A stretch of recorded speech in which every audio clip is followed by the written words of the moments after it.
ઓમ શ્રી ગણેશાય નમઃ. જય શ્રી કૃષ્ણ મિત્રો. 16 સોમવારની વાર્તા.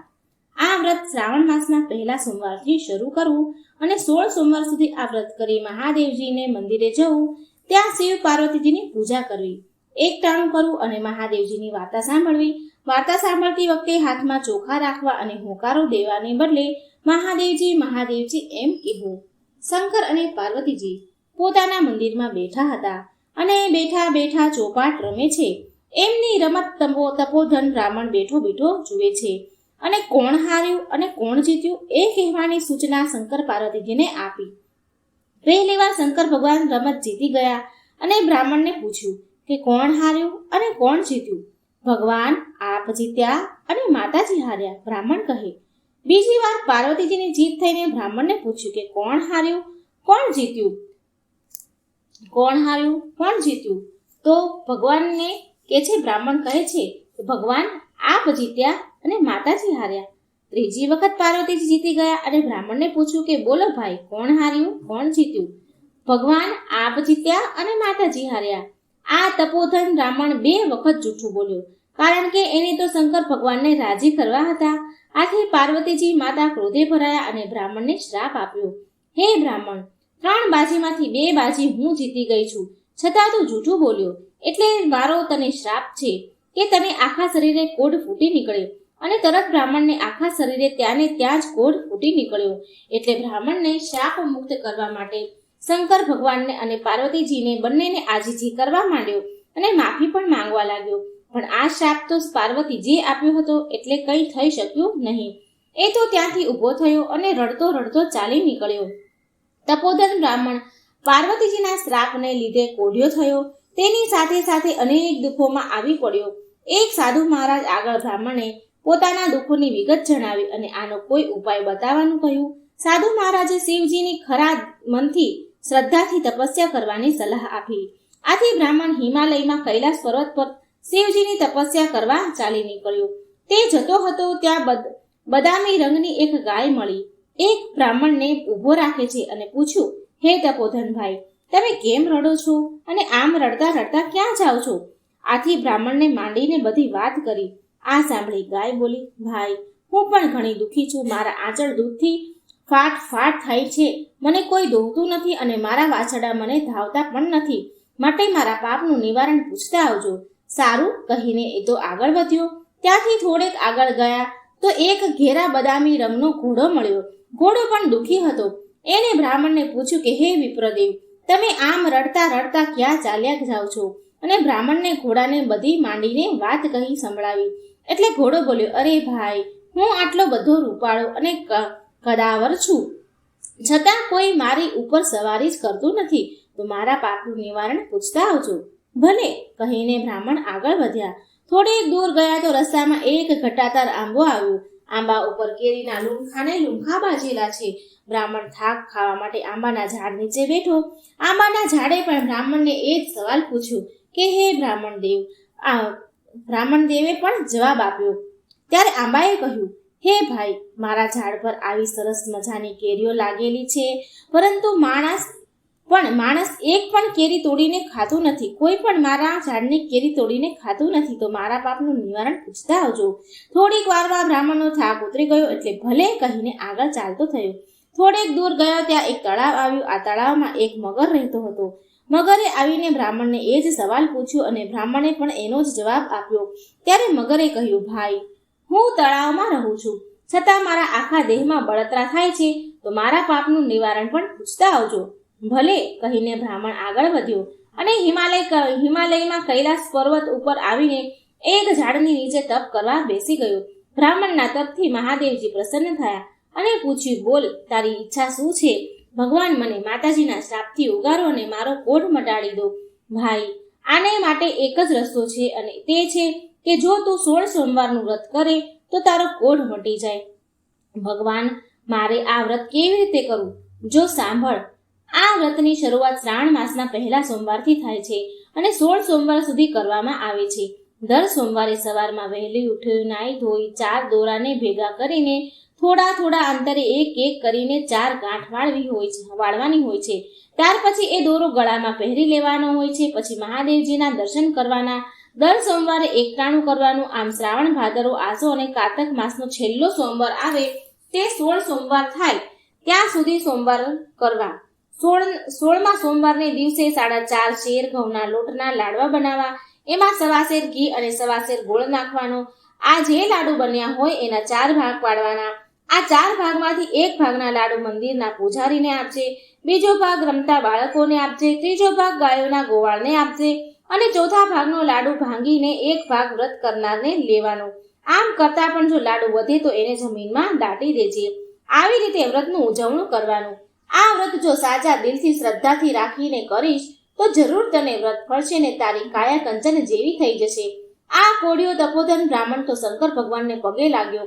પછી તેણે ગાયના પાપના નિવારણની વાત કરી ત્યારે ભગવાન શંકર બોલ્યા કે ભાઈ, એ ગાય આગલા ભાવમાં એક સ્ત્રી હતી. એ સ્ત્રી ભારે ક્રોધી હતી અને ધાવતા બાળકોને પણ જુદા પાડતી હતી. આ પાપનું ફળ અત્યારે એ ભોગવી રહી છે. આ પાપનું નિવારણ એ છે કે તું એના આચળમાંથી દૂધ દોહીને મારો અભિષેક કરે તો એની બધી તકલીફ, એની દુઃખ દૂર થઈ જશે. પછી બ્રાહ્મણે ઘોડાનું દુઃખનું નિવારણ પૂછ્યું ત્યારે શંકર ભગવાને જવાબ આપ્યો કે આ ઘોડો આગલા જન્મમાં એક વાણિયો વેપારી હતો. તે ખોટા કાટલા રાખીને લોકોને છેતરતો હતો અને લોકોને પૈસા ધીરીને બેવડા પૈસા લેતો. જો તું એની ઉપર ઘોડો સવાર કરે તો એની બધી તકલીફ દૂર થઈ જશે. પછી બ્રાહ્મણે આંબાની તકલીફ પૂછી ત્યારે શંકર ભગવાને કહ્યું કે ગયા જન્મમાં એ ખૂબ લોભ્યો હતો. એ ખૂબ જ લોભ કરતો હતો અને કોઈ જાતનું દાન પુણ્ય કરતો જ નહીં. એ આંબાની નીચે ધનના ચરુઓ દાટેલા છે. એ કાઢીને જો તું એ ધન સત્કાર્યમાં વાપર તો એની બધી જ મુશ્કેલીઓ દૂર થઈ જશે. પછી બ્રાહ્મણે મગરની તકલીફની બાબત પૂછી તો શંકર ભગવાને જવાબ આપ્યો કે ગયા જન્મમાં એ મગર એક મોટો પંડિત હતો. એ કોઈની શાસ્ત્ર વિદ્યા કોઈને શીખવાડતો નહીં. આથી એ મગર બનીને પીડા ભોગવી રહ્યો છે. જો તું મારા ઉપર ચડેલું બીલીપત્ર એની આંખે અડાડીશ તો એની બળતરા દૂર થઈ જશે. આ બધાયની બાબત તપોધન બ્રાહ્મણે જાણી લીધી. એને શંકર ભગવાનને નમન કર્યા. પછી એને ભગવાનને ચડાવેલું એક બીલીપત્ર લીધું અને ત્યાંથી ચાલી નીકળ્યો. રસ્તામાં આવતા જ પ્રથમ તળાવ આવ્યું. તળાવના કિનારે મગર બ્રાહ્મણની રાહ જોતો હતો. આવતા વેત મગરે બ્રાહ્મણને પૂછ્યું એટલે બ્રાહ્મણે જવાબ આપ્યો, લે, આ શંકર ભગવાને બીલીપત્ર આપ્યું છે. એ તારી આંખે અડાડું છું એટલે તને સારું થઈ જશે. આમ કહી તપોધન બ્રાહ્મણ મગરની આંખે બીલીપત્ર અડાડ્યું અને તે મગરના શરીરની બળતરા ઓછી થઈ ગઈ. ત્યાંથી બ્રાહ્મણ દેવ આગળ વધ્યા તો આંબાનું ઝાડ આવ્યું. તો આંબાના ઝાડ નીચે આવીને બેઠા. થોડી વાર પછી આંબાના ઝાડ નીચે ચરુ ખોદી કાઢ્યું. આ ધનને સારા માર્ગ પર વાપરવાનો સંકલ્પ કરી એક કેરી આંબા ઉપરથી તોડીને ખાધી અને અમૃતનો ઓડકાર આવી ગયો. પછી બ્રાહ્મણ દેવ આગળ વધ્યા. ત્યાં પેલો ઘોડો એમની રાહ જોઈને ઊભો હતો. બ્રાહ્મણે તરત જ ઘોડા ઉપર સવારી કરી અને કહ્યું, ભાઈ, હવે તારા પાપનું નિવારણ થઈ ગયું છે ને તારી જે ઈચ્છા હશે તે પૂરી થશે. આમ કહી બ્રાહ્મણ આગળ વધ્યો. ત્યાં પેલી ગાય પણ બ્રાહ્મણની રાહ જોઈને બેઠી હતી. બ્રાહ્મણે ગાયને બધી વાત કરી અને પછી ગાયને દોહીને તેનું દૂધ એક વાસણમાં ભેગું કર્યું અને શંકર ભગવાનનું નામ લઈને દૂધ વડે અભિષેક કર્યો. આથી તરત જ ગાયનું બધું દુઃખ દૂર થઈ ગયું અને બધા વાસરડા રમતા ભમતા આવીને ગાયને ધાવા વળગી પડ્યા અને બ્રાહ્મણ આગળ વધ્યો. ત્યાં શ્રાવણ માસ બેસી ગયો હતો એટલે બ્રાહ્મણે 16 સોમવારનું વ્રત આદર્યું. જોત જોતામાં 4 મહિના પૂરા થઈ ગયા અને કારતક મહિનાનો છેલ્લો સોમવારે ઉજવણું કર્યું. ત્યાં તો બ્રાહ્મણના શરીરનો કોઢ સંપૂર્ણપણે મટી ગયો. એનું શરીર રાજકુમાર જેવું થઈ ગયું.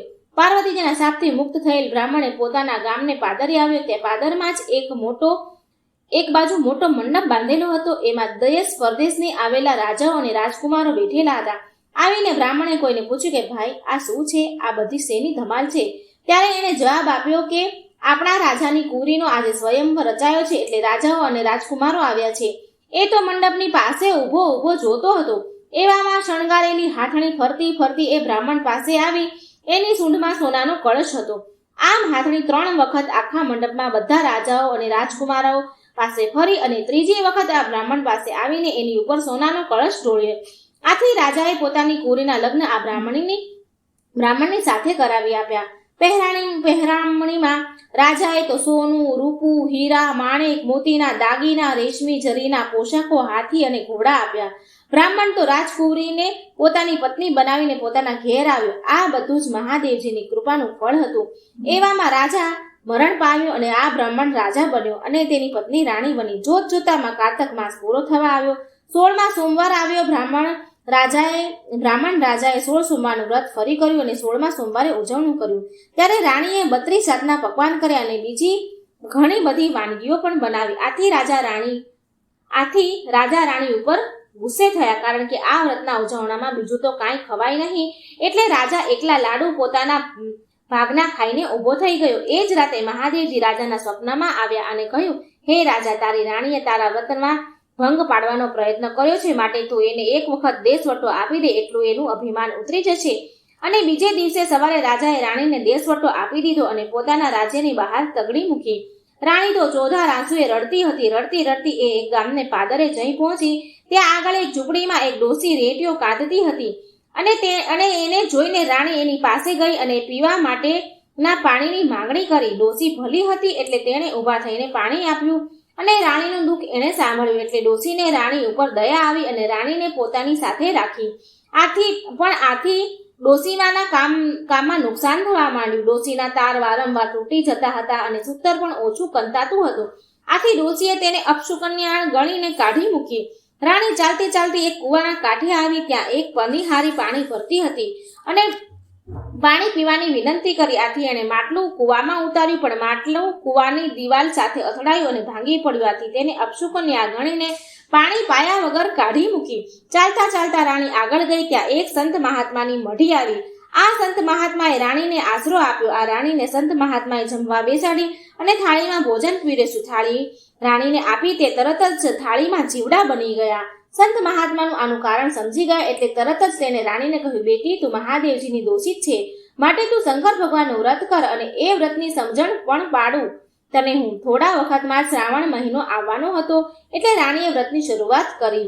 બ્રાહ્મણ દેવે સંત મહાત્માએ બધી 16 સોમવારના વ્રતની સમજણ પાડી.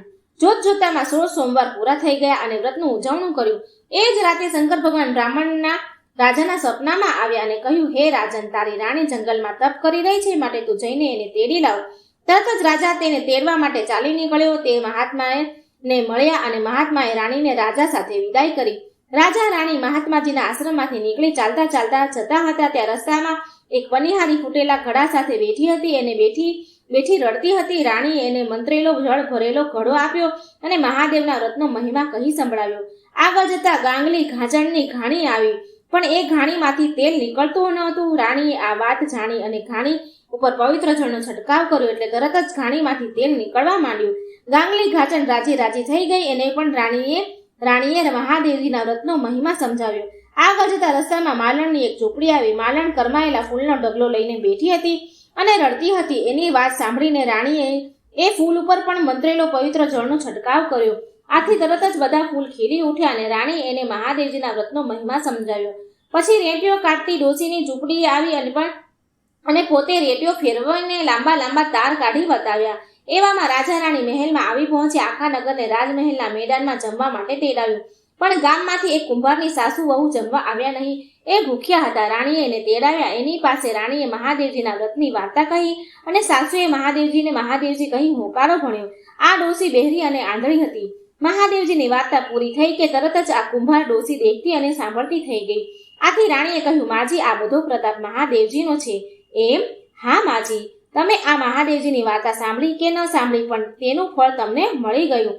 અને ત્યારે પછી એ ડોસીએ અને તેના દીકરાની વહુએ 16 સોમવારનું વ્રત કરવાનો સંકલ્પ કર્યો. 1 વર્ષ વીતી ગયું આ વાતને અને રાણીને એક સુંદર રાજકુમારને જન્મ આપ્યો. આ કુંવર યુવાન થયો અને બ્રાહ્મણ રાજા રાણી ઘરડા થયા એટલે રાજા રાણીએ પોતાના રાજકુમારને ગાદી સોંપીને બંને જણા મહાદેવજીની ભક્તિ કરવા લાગ્યા. ખાધું પીધું ને મોજ કરી. હે મહાદેવજી, તમે જેવા રાજા રાણીને ફળ્યા તેવા સૌને ફળજો. જય મહાદેવ. હર હર મહાદેવ. જય ભોળાનાથ. જો મિત્રો વાર્તા સારી લાગે 16 સોમવારની તો શેર કરજો, લાઈક કરજો અને આ ચેનલને સબસ્ક્રાઇબ જરૂર કરજો. કમેન્ટ બોક્સમાં ભગવાનનું નામ પણ જરૂર લખજો. જય શ્રી કૃષ્ણ. રાધે રાધે. Thank you.